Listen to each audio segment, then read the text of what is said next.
Сенің шаруаң бітірдіге, мен 500 теңге ақын тауам мен. Саған дерзкий идея тауып қойын айтпақшы. Қандай? 1,5 коэффициентке ұры жүрсің. Шынымен, Көтін қысай.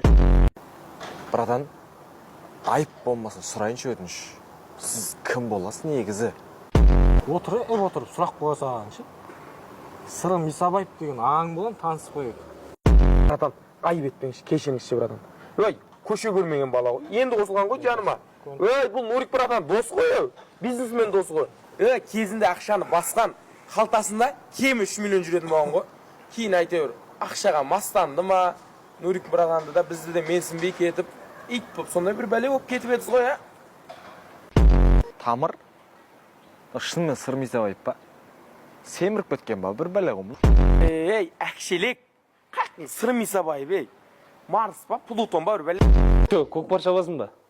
Көкпарда картада да шабамыз ғой бұлай. Сәменең бар ма? Немде білейші, картамыз көкпарға кеп қалған жоқпыз ба? Кәбіреу ана жақтан микрофонмен білібен мақсатыңа жетеріңді, абыройың тағы да көтерілді деп отыр. Сен байқұстықын 10 қалтама салдым, 10 қалтама. Сен 75 000 теңге бердің темекі ұштап отқаның, өзіңнен көрі ұтылып қалдың, қайтармаймын оны. Сен сорлың ақшасын қайық қойдың мен, Ай, біле, пальтом сол қалтасына саған екен. Юсуп Мироғын құсап берейін ба? Айнарин.